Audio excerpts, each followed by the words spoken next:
Well everyone, iPadOS 26.4 Beta 1 is officially out to all developers, and there's a bunch of changes that we gotta go over. We got some front-end changes and features that are gonna be quality of life updates, and then also on the back end, in the settings menu, we got a bunch of new tweaks and changes that we gotta go over, and then finally, we might have gotten our first small little taste of what the new Gemini Siri Apple Intelligence partnership could entail. So without further ado, sit back, relax, and let's go over all the new changes to iPadOS 26.4 Beta 1. Let's get into it. But now before we continue, if you do enjoy videos like this one where we keep you up to date on all things Apple and software updates, consider subscribing to the channel and help us get to 1 million subscribers by the end of the year. Now let's get into it. Well, alright everyone, let's get right into this, and let's first talk about the actual build size, and then we'll get into the build number. So if we go into our photos here, you can see that we're dealing with almost 20 gigabytes in terms of a build size for iPadOS 26.4 Beta 1, so give yourself a good amount of space to get this installed and installed correctly because you're going to need that moving forward. But then when it comes to the build number, let's go into our setting and we're going to see our first little mini change here for the back end in terms of what we're going to be talking about. But we go into our iPadOS version, normally it would be right here, we actually have to tap in there to get the build number this time around. So that's the first change with 26.4, but you see that we're on 23E 5207 lowercase q for beta 1. Expect this to kind of go down, and we're probably going to get 5 to 6 different beta iterations, and we're probably not going to get the beta 2 until March, so give probably about 2 weeks. So again, install at your own risk. Beta 1s are usually the riskiest to kind of get going. So the first big change is going to be in the Apple Music application. It got a decent revamp in terms of look, feel, and some couple of new features in here. So the first thing you're going to be greeted with when you open up Apple Music is going to be this splash screen. It's going to let you know about concerts near you, which is a feature that Spotify's had for a little while now. And then also you have a new look for albums and playlists, which is just a little bit more immersive in the way that it's laid out. So if we go in here to show you an example of what this looks like, let's say we go to something like the Today's Hit. Now you can see that it's actually taking up the entire screen, whereas before it would just be kind of this logo or this album art and everything else would be white and kind of blocked off. Now everything kind of just integrates together and it's all in that same kind of hue and color that we're seeing for this specific playlist. And if we go over here maybe into the Swag album, same thing, you can see that the whole thing is this pinkish hue to kind of match up with that album. And also the text will align with that in terms of the color, the opacity, and the darkness of the text to make sure that it's easily legible. And then depending on your situation, probably the second time you open Apple Music, you're gonna get this prompt right here, which is gonna be create new playlists in seconds. Now this is what I meant by the first little taste of Gemini and Siri. Again, we did find out that Apple's delaying that Gemini foundation, but I'm sure like it's built into here a little bit, and it gives you an idea of what this is gonna look like. But this is essentially image playgrounds for music in Apple Music. You can kind of describe what you want and it'll kind of generate a playlist. It's very easy to get into it. All you have to do is scroll down to the bottom here, press new playlist, and then you're given different prompts here, right? So you can have new playlist ideas, so just disco songs from the 1970s, morning coffee music, hip hop party songs, maybe some suggested songs and stuff. So maybe if I want to do like study and coffee, we'll press enter. We'll see this new UI. It's kind of building something for me in the background, finding songs that match. I kind of like this new UI. Maybe it's Apple building this into us from a behavioral standpoint to let us know what it's going to be looking like moving forward. Again, this is still in beta 1, so we're testing this in real time. Maybe we'll actually turn this off depending on how long this takes and actually just choose one that they've done before. But you can see that it is working in real time, and you also have the little beta moniker right here to let you know that this is in beta. And I bet you even when this does come out to the public, that little beta moniker will stay there. But here you have coffee-fueled study sessions. And you can see a bunch of different songs on here, and it created a playlist for you. You press a little arrow over here. You can change the actual album art if you want to. So coffee-fueled station, show profile and search. You know, study. We'll press check. It'll generate it for us, and then we'll be able to go to it whenever we see fit. And you can see that it's fitting the same aesthetic, so it's changing up all the colors. Everything looks like one fluid motion, and I just love to see that. And then like I mentioned, that next new feature is the fact that it shows upcoming concerts. So when you go into an artist profile, you'll see this little kind of stamp here that says upcoming concerts.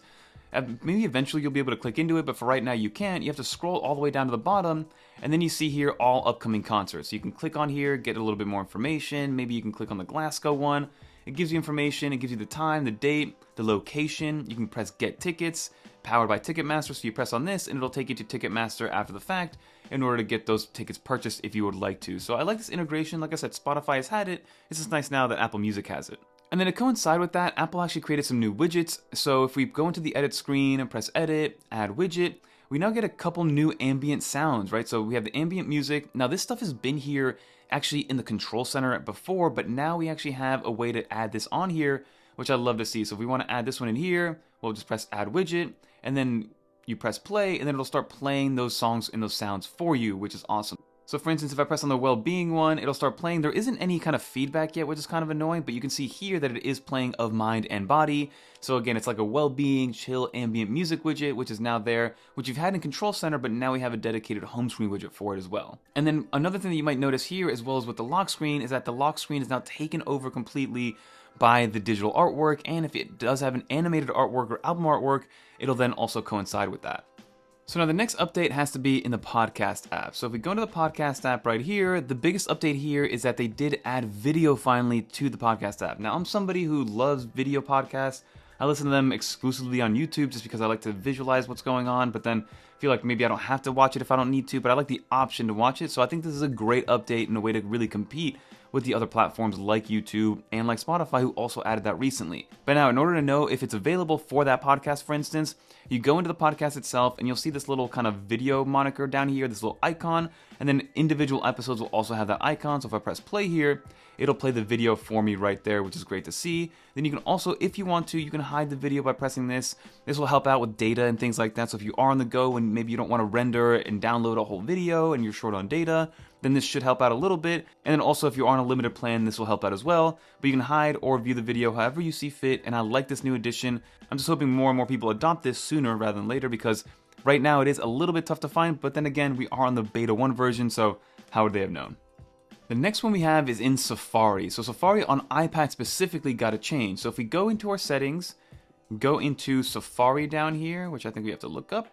If you scroll down, once you tap into Safari, there is now a tabs menu bar right here. So you can either have the separate bar or the compact tab bar. Now iOS has had something similar to this, I think for maybe a year or two now at this point, but this is what it looks like normally. So you have the separate bar. So if I have this, maybe I want to add another 9 to 5 tab over here. We'll tap on that. This is what it looks like. You can see that they're side by side. Maybe we can open up this one in a new tab as well. So this is what it looks like to have all the different tabs open. But if you go in here, that's what the compact tab is. If you go into tab separate bar, this is what it looked like before. So you can kind of see them broken down, a little bit more familiar, but if you do like the other look, where it kind of highlights the one that you're using in real time to make it easier to view, then this could be a way for you to kind of differentiate between all the different tabs that are open. So it's always good to know. More options, in my opinion, is always a good thing. The next one's actually going to be in your lock screen. So if we scroll down here, we long press. When it comes to customizing it, if we press on add here, if you want to customize the wallpaper layout is a little bit different this time around. So you can see that, yes, you have your main ones up here that we've seen for years in terms of the feature, the photo shuffle, the spatial scenes, the weather as well, astronomy, but then you kind of have these wallpaper packs essentially. So they're not going to be preloaded on your iPad or iPhone anymore. You go in here, you get the ones that you want. So there's the emoji, the kaleidoscope, the unity, the pride, and this is how they're going to be from now on. This is going to be very similar to how Apple Watch is done in terms of downloading wallpaper packs for your Apple Watch. So that's going to be the new layout and the new look, at least for now with 26.4 Beta 1. If you want to download the wallpapers, which I'm a fan of, so they're not preloaded on there and taking up space, so that's always a welcome addition. Another new update is Freeform. So Freeform did get the update to the Creator Studio application. So now, whether or not you're subscribed to Creator Studio, you will get this Freeform application. You tap in here, and then you also have a new splash screen. So if I make this larger, it says Welcome to Freeform, and it says the Creator Studio emblem right there. You press continue, and then you go into your regular Freeform application, which we've used before. Nothing too different here. It's just a new splash screen, and then of course the new logo. Some other smaller layout changes that I want people to be aware of, they're just for organizational sake, which I think is actually a net positive, is if you go into the App Store, you see that this is the normal App Store, kind of familiar, but if you click on your emoji on the top right hand corner, everything is broken down a little bit nicer. So for example, Game Center now has a nice little font here. You have your subscriptions, your apps, your updates, your notifications, your ratings and reviews. You have these new kind of like buttons and icons down here, which we didn't have before. A lot of this stuff was accessible, it was just laid out very differently. As for now, before if you needed to go into your updates, you would just scroll down, whereas so now you have a dedicated updates tab, as well as the update all button is actually separated from the rest of the application. So that's going to be a new addition to how everything is laid out. For the App Store itself, you also have all your app history, your purchase history, all your subscriptions in this tab right here as well, your notifications, your ratings and reviews. It's just a new layout for your Apple account in the App Store. And now the next update here is that the Contacts application got the liquid glass update that for some reason didn't have it before. So now if you go in here, you can see that there is the liquid glassiness in the icons here when you are kind of going over, you know, the person's profile picture or whatever. So they did add this on here. Surprisingly, it wasn't there before, but now it is something to take note of. Alright, so now let's dive into the settings a little bit here to see all the different changes Apple has made. So if we go over here, we go into our settings, we go into our iCloud, and if we scroll down here, you can see that we have advanced data protection turned off, as well as the iCloud.com turned on. So before, this iCloud.com was actually a toggle, now it's an option. So if we tap in here, you get a little bit more options, a brand new menu to look into, where it says manage your mail, contact, calendar, photos, notes, reminders, files, documents on iCloud.com. We allow data access. You can turn this on to allow search, and then you also have even more advanced protections here to be able to export your recent searches and then also clear those recent searches. And now the next one here that I did want to bring up is more so an iOS update, but RCS now has an end-to-end encryption that's in beta. You just access this by going to your Messages application and scrolling down to where it says text messages. Of course, the iPad does not have a cell number, so it can't technically send text messages. It's more so like text forwarding and RCS forwarding. So it's not in the settings menu, but it's something that's very important that most people should know about. And another interesting one that I know my buddy Steven Robles is going to love is going to be in the shortcuts. So in shortcuts, we got the new ability to set battery charge limit. So if we tap on here, you can actually set your battery charge limit to pretty much whatever variable you want. And you can set it right here. You can set it on your iPad, on your iPhone, and then also on macOS for the first time ever. So that is something to take into consideration, which I love to see. But overall, the performance has been great. Battery life, it's still a little bit early, but if you guys want to see the battery life for what's going on with iPadOS, again, it hasn't been used as much the last week or so, but you can see that on a day like Tuesday of last week, we had about 4.5 hours of screen on time with 88% charge. A day like Wednesday, 5.5 hours on 73% charge, so it really just depends on how you use your iPad. My iPad's constantly on a beta software, constantly has max brightness, so the charging is not the best, and the battery life, the health of it, I'm not taking it too seriously, but it is something to consider that battery life is pretty good on the M4 iPad Pro, but let's finish up this video, everybody.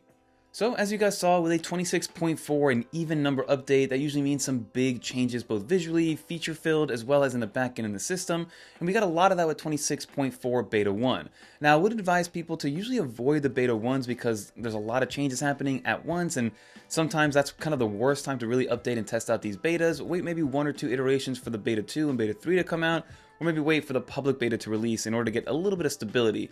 Overall, we've only been running it for about a day, so we don't really know exactly what it's going to look like moving forward, but overall performance has been great and battery life hasn't really taken a hit in the 12 to 18 hours that we've had it so far. So let me know in the comment down below if you guys are updating to 26.4 Beta 1. Are you excited for it? Do you like the changes? Are they kind of changes that you're not really going to use, but they're nice to have? Always curious to know what you guys think about these updates, but that'll do it. If you guys made it to the end, leave a little dolphin. Let me know what you guys think about the new set behind me, and if you guys want to watch more videos like this one, check out one of these videos right here, and until next time, I'm Fernando. Peace, everyone.